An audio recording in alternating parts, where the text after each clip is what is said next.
Okay जी, बिस्मिल्लाहिर्रहमानिर्रहीम। आज का टॉपिक है स्टैटिस्टिकल इन्फ्रेंस। तो स्टैटिस्टिकल इन्फ्रेंस को फॉर्मली स्टार्ट करने से पहले मेरे ख़्याल में ये कदर अच्छा होगा अगर हम डिस्कस कर लें कि डिस्क्रिप्टिव स्टैटिस्टिकल एनालिसिस क्या होता है और इन्फ्रेंशियल स्टैटिस्टिकल एनालिसिस क्या होता है।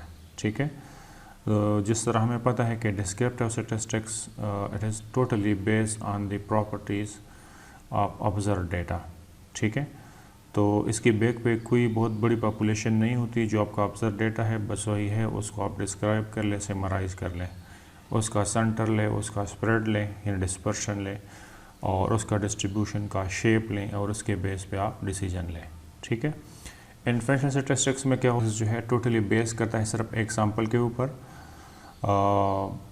इसके अलावा आपका पॉपुलेशन एक बहुत बड़ा पॉपुलेशन होता है और उससे पॉसिबल सैम्पल्स बहुत सारे हो सकते हैं, जो डिपेंड करता है कि आपके सैम्पलिंग डिस्ट्रीब्यूशन में कितने सैम्पल्स हैं। ठीक है, और ये सैम्पल रिजल्ट्स वेरी भी कर सकते हैं from one sample to another sample. तो अगर उस सैम्पल की बेस पे हम पॉपुलेशन के बारे में डिसीजंस लें तो उसको हम कहेंगे इन्फ्रेंशियल स्टैटिस्टिक्स। मज़ीद डिस्कशन से पहले आप लोगों से गुजारिश है कि इस वीडियो को लाइक करें, शाह अकेडमी को सब्सक्राइब करें और बेल आइकन पे ज़रूर क्लिक करें। Now we are in a position to discuss statistical inference. Statistical inference क्या है? क्या चीज़? सैम्पल के बेस पे पॉपुलेशन के बारे में डिसीजन लेना, this is called statistical inference. ठीक है, अगर हम सैम्पल के बेस पे डिसीजन लेते हैं तो सैम्पल डेटा की एनालिसिस हम करेंगे, और ये एनालिसिस दो तरीक़ों से पॉसिबल है। एक मैथमेटिकल अप्रोच, मैथमेटिक्स के ज़रिए हम इसको कर सकते हैं। दूसरा एक्सपेरिमेंट्स इन एक्सपेरिमेंटल अप्रोच हम अप्लाई कर सकते हैं। अगर हम मैथमेटिकल अप्रोच अप्लाई करते हैं तो उसको हम कहेंगे एस्टिमेशन, लेकिन अगर हम इस एक्सपेरिमेंटल अप्रोच अप्लाई करेंगे तो उसको हम कहेंगे टेस्टिंग ऑफ हाइपोथेसिस। ठीक है,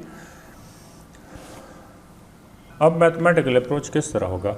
मैथमेटिकल अप्रोच इस तरह होता है कि आपने एक सैम्पल डेटा ले लिया, आपने उसमें अगर आप एवरेज में इंटरेस्ट है तो आपने एवरेज फाइंड आउट किया, या आप लोगों ने कॉन्फिडेंस इंटरवल बनाया, या आप लोगों ने जो है variance, standard deviation, skewness, kurtosis, ठीक है ना, तो बहुत सारी चीज़ें हैं, ये इन सब के फार्मूले हैं।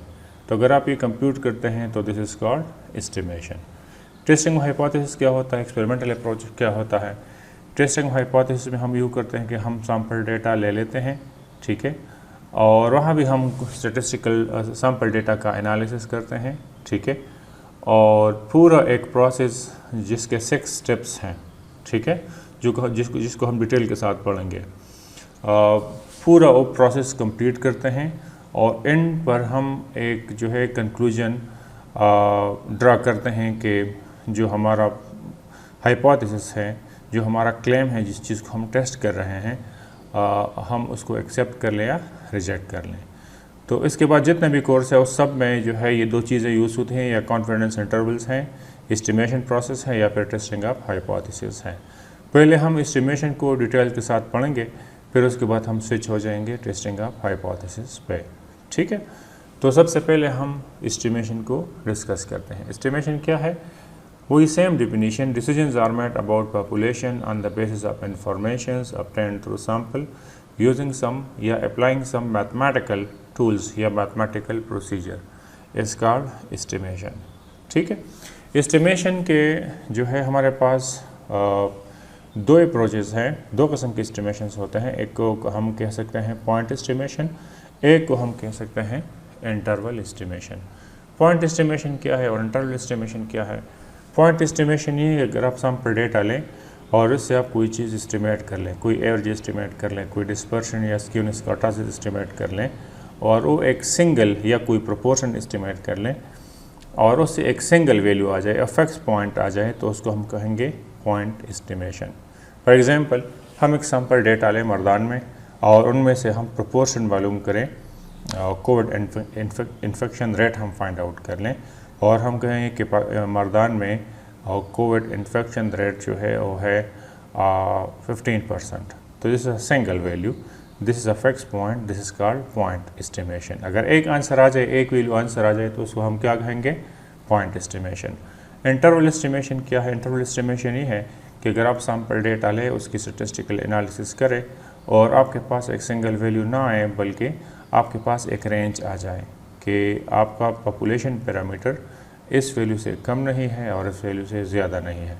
फॉर एग्जाम्पल अगर आप सेम एग्ज़ाम्पल लें और हम कहें कि हम कोई सैम्पल डेटा लें, कोई 100 केसेस लें या 200 केसेस लें और हम उसमें कॉन्फिडेंस इंटरवल बनाएं कोविड इन्फेक्शन के लिए, रेट के लिए, और इन कंक्लूजन हमारा इस तरह है कि मर्दान में कोविड इन्फेक्शन रेट जो है ये 14% से लेकर 18% तक है। तो ये देखिए अभी एक सिंगल वैल्यू नहीं है बल्कि हमारे पास एक रेंज है, एक मिनिमम लिमिट है और एक मैक्सिमम लिमिट है। तो फिर ये भी एस्टिमेशन है लेकिन ये एक लिमिट में एस्टिमेशन आ रहा है। इस लिमिट में एस्टिमेशन को हम कहेंगे interval estimation. So this is point estimation and interval estimation. अगर एस्टिमेटेड वैल्यू एक सिंगल पॉइंट है तो ये पॉइंट एस्टिमेशन है। अगर एस्टिमेशन इंटरवल के फॉर्म में है तो उसको हम कहेंगे interval estimation. For example point estimation और interval estimation can be stated as, तो इसको हम यूँ डिफाइन कर सकते हैं कि point estimation can be stated as COVID infection rate in Mardan is 15%, so 15 is a single value, this is point estimation. And interval estimation can be stated as COVID-19 infection rate in Mardan is from 12% to 18%. This is interval estimation. ठीक है। अब देखिए point estimation ये हमने बहुत सारे पढ़े हैं डिस्क्रिप्टिव स्टैटिस्टिक्स में। फॉर एग्जांपल पॉइंट एस्टिमेशन की एग्जांपल्स ये है कि arithmetic mean, this is a point estimate, ठीक है, या स्टैंडर्ड डिविएशन, वेरिएंस, जितने भी है ये सैंपल, ये हमारे पास क्या है, ये स्टैटिस्टिक्स है और ये सारे पॉइंट एस्टिमेशन है। स्क्यूनेस, कर्टोसिस, ये सारे पॉइंट एस्टिमेशन हैं, ठीक है। इंटरवल एस्टिमेशन अभी तक हमने नहीं किया है। इंटरवल एस्टिमेशन के लिए नॉर्मली हम कॉन्फिडेंस इंटरवल्स बनाते हैं जो कि हम थोड़ी देर बाद डिस्कस कर लेंगे, लेकिन एस्टिमेशन एक से ज़्यादा हो सकते हैं और इसके प्रॉपर्टीज़ है। पॉइंट एस्टिमेशन के बहुत सारे प्रॉपर्टीज़ हैं जिसके ज़रिए हम पहचान कर सकते हैं कौन सा एस्टिमेट ज़्यादा अच्छा है और कौन सा एस्टिमेट कम अच्छा है। एस्टिमेशन के हवाले से 3 कॉन्सेप्ट्स हैं। एक हमारे पास होता है एस्टिमेट, एक होता है एस्टिमेशन, एक को कहा जाता है एस्टिमेटर। तो थोड़ा सा इसको डिस्कस करते हैं फिर हम आगे जाते हैं। अच्छा, एक हमारे पास होता है एस्टिमेट, एक होता है एस्टिमेशन, एक होता है एस्टिमेटर, ठीक है। अगर हम किसी पॉपुलेशन पैरामीटर को एस्टिमेट करते हैं तो इसके लिए जो प्रोसेस यूज़ होता है उस प्रोसेस को हम कहते हैं एस्टिमेशन। मतलब डेटा कलेक्ट करना और फिर फार्मूला अप्लाई करना और एंड में आपके पास रिजल्ट्स आ जाना, ये पूरा प्रोसेस हमारे पास क्या है, एस्टिमेशन। तो इस पूरे प्रोसेस को हम एस्टिमेशन कहते हैं, ठीक है। एस्टिमेट क्या है, एस्टिमेशन के दौरान जो हमारे पास एंड रिज़ल्ट आ जाता है कि पॉपुलेशन पैरामीटर दिस मच हो सकता है, तो उस वैल्यू को हम क्या कहेंगे, आंसर को हम क्या कहेंगे, आंसर को हम कहेंगे एस्टिमेट, ठीक है। एस्टिमेटर क्या है, एस्टिमेशन के दौरान जो हम मैथमेटिकल फार्मूला यूज़ करते हैं, जिस तरह अरिथमेटिक मीन का फार्मूला है या वेरिएंस का फार्मूला है या स्टैंडर्ड डिविएशन का फार्मूला है या स्क्यूनेस, कर्टोसिस के लिए जो फार्मूले हम यूज़ करते हैं, तो उन फार्मूलों को हम कहते हैं एस्टिमेटर्स। तो आई रिपीट कि प्रोसेस को हम एस्टिमेशन कहते हैं, आंसर को हम एस्टिमेट कहते हैं और फार्मूले को हम क्या कहते हैं, एस्टिमेटर, ठीक है। इसके बाद हमारे पास है बहुत सारे प्रॉपर्टीज़ है of a good point estimator. तो हम इसको थोड़ा सा डिस्कस करते हैं कि properties of a good point estimator हमारे पास कौन कौन से हैं और इसका मतलब क्या है। तो properties of a good point estimator या एस्टिमेट, तो इनके प्रॉपर्टीज़ मेनली हमारे पास ये हैं। तो ये है हमारे पास, एक हमारे पास है अनबायस्डनेस या unbiased estimator, consistent estimator, efficient estimator, sufficient estimator and minimum variance is unbiased estimator. तो ये 5 प्रॉपर्टीज़ है of a good point estimator के, ये बहुत ज़्यादा इंपॉर्टेंट है, ठीक है।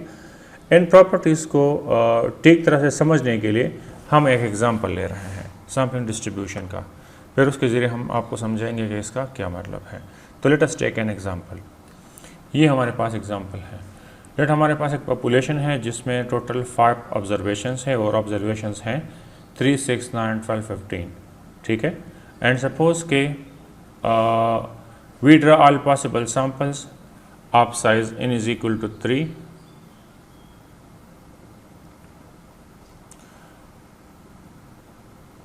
Of size n is equal to 3 by sampling without replacement. तो देख लें, तो पॉसिबल सैंपल हमारे पास फार्मूला है NCN, यानी n कम्बिनेशन n, यानी 5 चूज 2। अगर आप इसको कैलकुलेटर के जरिए सॉल्व करते हो यू गेट 10, तो आपके पास 10 पॉसिबल सैंपल्स आ जाएंगे। और वो सैंपल्स किस तरह होंगे, इस तरह होंगे, देख लें इसको। तो ये हमारे पास पॉसिबल सैंपल्स जहाँ इस तरह आएंगे, देख लें इसको। 3 6 के साथ 9 ले, फिर 12 ले, फिर 15 ले। तो 3 6 के साथ 9, फिर 3 6 के साथ 12, फिर 3 6 के साथ 15। अब 6 को स्किप कर दें, 3 9 के साथ 12 और 15 लें। 3 9 12, 3 9 15। अब देखें, अब 9 को भी स्किप कर दें, 3 12 एंड 15। अब 12 को स्किप नहीं कर सकते क्योंकि फिर 2 बचते हैं, तो इसलिए आप इसको मुकम्मल तौर पे इग्नोर कर दें 3 को, और पूरा प्रोसेस फिर से स्टार्ट लें। 6 9 के साथ 12 और 15 लें, 6 9 के साथ 12 और फिर 6 9 के साथ 15। अब बीच में 9 स्किप कर दें, 6 12 के साथ 15 लें, 6 12 15। अब 9 को 6 को भी मुकम्मल तौर पर इग्नोर कर दें, आपके पास सिर्फ 3 रह जाते हैं, 9 12 15, 9 12 15। और इसके अलावा मज़ीद सैंपल्स इसमें नहीं बन सकते, बिल्कुल भी नहीं बन सकते। ये 10 पॉसिबल सैंपल्स हैं, ठीक है। अगर आप इसका मीन कैलकुलेट कर लें हर एक का, तो हमारे पास मीन इसके इस तरह आ जाएंगे। इन तीनों को सम अप कर लें, 3 पे डिवाइड कर लें तो यू गेट 6। इस तरह इन तीनों को सम अप कर लें, 3 पे डिवाइड कर लें तो यू गेट 8। इन तीनों को सम अप कर लें, 3 पे डिवाइड कर लें तो यू गेट, सॉरी इससे 7 आता है, इसको ठीक कर दें, इससे 8 नहीं बल्कि 7 आता है, 7 ऐसे आता है। 3 को सम करना, 3 पे डिवाइड करना तो यू गेट 8, ठीक है। इससे भी आपके पास आ जाता है 8। इस तरह बाकी सबसे भी आएंगे, तो ये हमारे पास उनके मीन्स भी आ गए हैं। अब हम इन प्रॉपर्टीज़ की तरफ आते हैं कि इन प्रॉपर्टीज़ का क्या मतलब है। तो सबसे पहले है अनबायसनेस। अनबायसनेस क्या है? अनबायसनेस ये है कि if an estimate on average gives the exact value of the population parameter, then the estimator is known as unbiased estimator, ठीक है, या the estimate is known as unbiased estimate. इससे क्या मतलब है? इसका मतलब ये है कि आपके पास बहुत सारे सैम्पल्स हैं, ठीक है, आपने इससे कोई चीज़ कैलकुलेट किया, फॉर एग्जांपल मीन कैलकुलेट किया या वेरिएंस कैलकुलेट किया या जो भी आप लोगों ने कैलकुलेट किया है। फॉर एग्जांपल अगर आप लोगों ने मीन कैलकुलेट किया है तो कुछ मीन आपके पास ये है, कुछ मीन इसका आपका ये है। तो अनबायसनेस ये है कि अगर आप इन मीनों का फिर से मीन फाइंड आउट कर लें, इन मीनों का, ये जो आपके पास कितने 10 सैम्पल मीन्स हैं, इन 10 सैम्पल मीन्स को जमा करें और 10 पे डिवाइड करें और उसे पॉपुलेशन मीन आ जाएं, तो फिर हमारे पास ये क्या होगा? अनबायस्ड एस्टिमेटर होगा। अनबायसनेस क्या है कि देख लें, ये है। इसका क्या मतलब है? जो के पास सैम्पल मीन्स आ गए हैं, हर एग्जाम्पल से आपके पास एक मीन आ गया है, अगर आप इन मीनों का ई ले, ई मीन एक्सपेक्टेड वैल्यू या एवरेज वैल्यू, और उसे पॉपुलेशन मीन आ जाए, क्या जाए? पॉपुलेशन मीन, तो एक बार पॉपुलेशन मीन का एक अनबायस्ड एस्टिमेटर होगा। क्या होगा? देखें, ये आपका पैरामीटर है, ये क्या है? पैरामीटर। ये क्या है? स्टैटिस्टिक, ठीक है। अगर आप इसका एवरेज लें, एक्सपेक्टेड वैल्यू लें, सारे पॉसिबल मीन्स का आप एवरेज लें, और if as a result if this is equal to the population mean mu, तो ये जो एक्स बार है ये एस्टिमेटर है। क्या है? ये एस्टिमेटर है, ये अनबायस्ड एस्टिमेटर है किस चीज़ का? म्यू का। लेकिन अगर ये उसके बराबर ना आए तो फिर उसको हम कहेंगे कि ये एक बायस्ड है, यानी कुछ ना कुछ इसके या पॉपुलेशन मीन से कम होगा या फिर ज़्यादा होगा, तो यही है, ठीक है। इसी तरह सिर्फ ये नहीं है, अगर आपके पास स्टैंडर्ड डिविएशन है, ये इन डेटा से आप सिर्फ मीन नहीं कैलकुलेट कर सकते, आप इससे स्टैंडर्ड डिविएशन कैलकुलेट कर सकते हैं हर एग्जाम्पल से, ठीक है। तो अब फिर अगर आप हर एग्जाम्पल से स्टैंडर्ड डिविएशन कैलकुलेट कर लें और फिर आप क्या करें, उन सब का या स्टैंडर्ड डिवीएशन का रिजल्ट आ जाएगा यहाँ पे आपके पास 10 स्टैंडर्ड डिवीएशन आ जाएँ। फिर अगर आप उसका एवरेज लें और वो पॉपुलेशन स्टैंडर्ड डिवीएशन सिग्मा के बराबर हो जाएं, तो हम कहेंगे कि standard deviation is an unbiased estimator of the sigma. ठीक है, ओके। तो this is all about the unbiasness. Unbiasness क्या है, या unbiased estimate if an estimate on average gives the exact value of the population parameter, then the estimator या the estimate is known as unbiased estimate. So this is all about the unbiasedness. दूसरा हमारे पास है consistent estimate.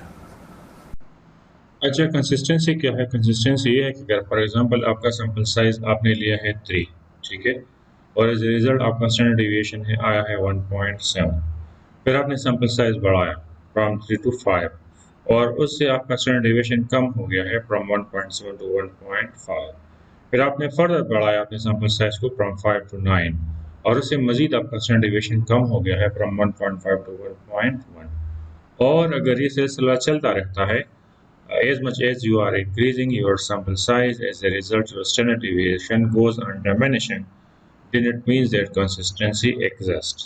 ठीक है ना? तो आपका जो एस्टिमेटर है वो कंसिस्टेंट है। मैथमेटिकली हम उसको यूँ लिख सकते हैं कि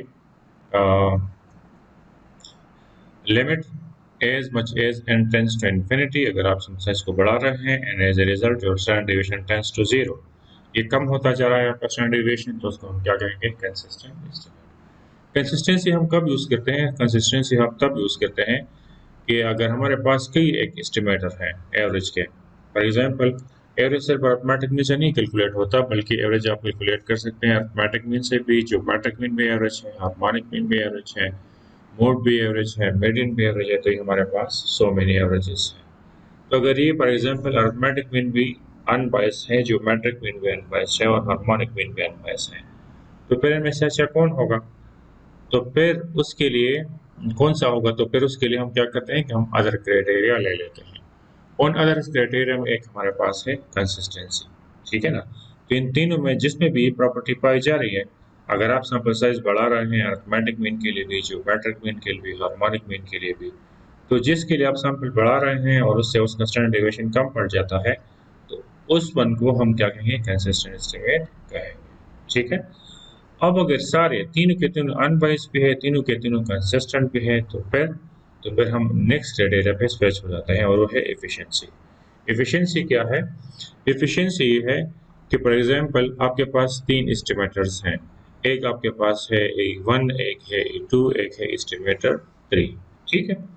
तो देख लें, एस्टिमेटर 1 का जो है स्टैंडर्ड डिविएशन हमारे पास आ रहा है 0.7, एस्टिमेटर 2 का स्टैंडर्ड डिविएशन आ रहा है 0.9, एस्टिमेटर 3 का स्टैंडर्ड डिविएशन आ रहा है हमारे पास कितना? 0.5। तो अब इनमें से बेस्ट वन कौन सा है? दो के फॉर एग्जांपल ये वही अरिथमेटिक मीन है, ज्योमेट्रिक मीन है और हार्मोनिक मीन है, ये तीनों कंसिस्टेंट भी है और अनबाइस्ड भी है। तो फिर हमें नेक्स्ट क्राइटेरिया चाहिए जो है एफिशिएंसी। तो एफिशिएंसी के जरिए हम डिसीजन ले सकते हैं कि कौन सा ज़्यादा अच्छा है। तो जिसका स्टैंडर्ड डिविएशन सबसे कम होगा वही एफिशिएंट होगा, वही सबसे अच्छा एस्टिमेटर, पॉइंट एस्टिमेटर होगा।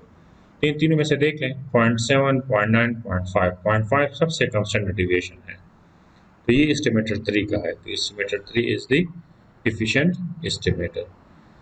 ओके, लेकिन सम टाइम होता ये है कि एस्टिमेटर या अनबायस्ड होते हैं या फिर कंसिस्टेंट होते हैं या फिर एफिशिएंट होते हैं, तीनों एट अ टाइम बहुत कम पाए जाते हैं। तो फिर उस केस में हम क्या करेंगे?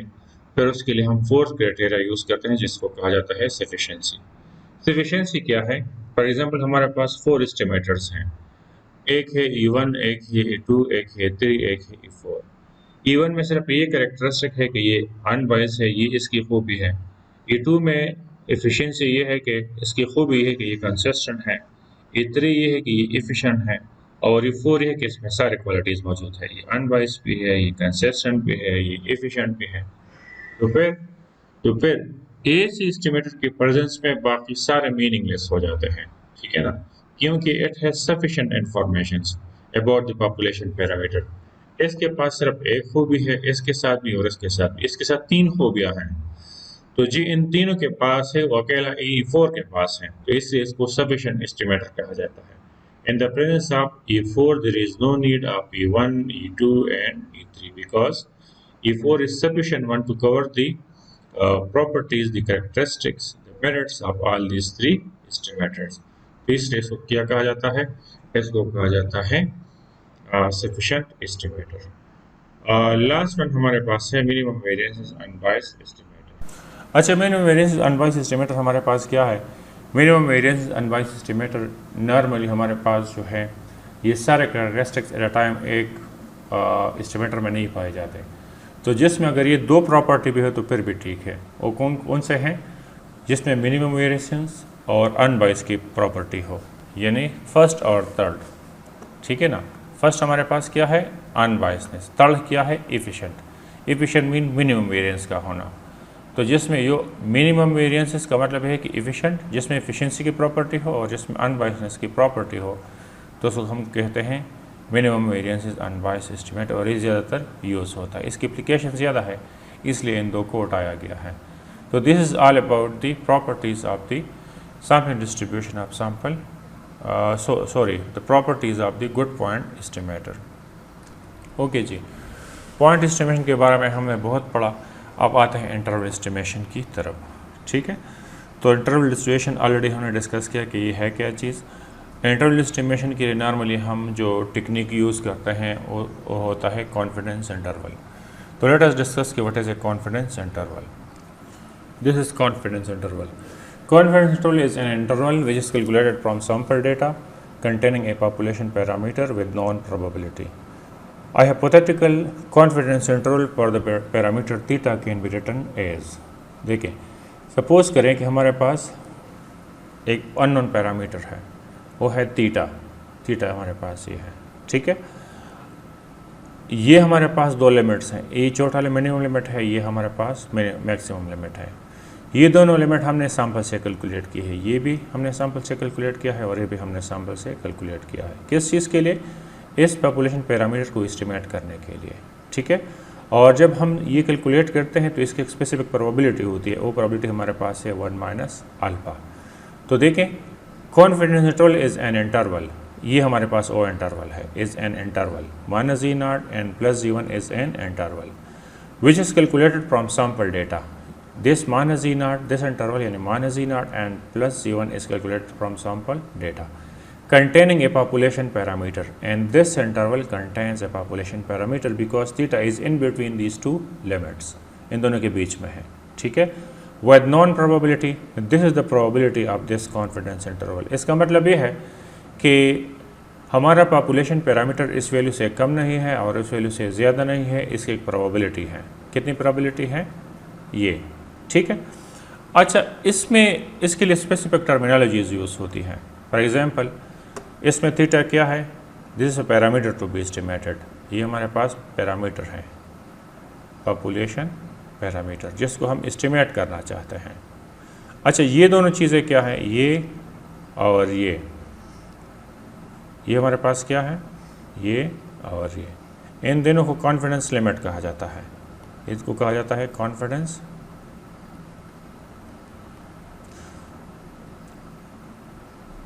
लिमिट्स। ठीक है, इसमें ये चीज़ क्या है? ये प्रोबेबिलिटी, इसको कॉन्फिडेंस कोएफिशिएंट कहा जाता है।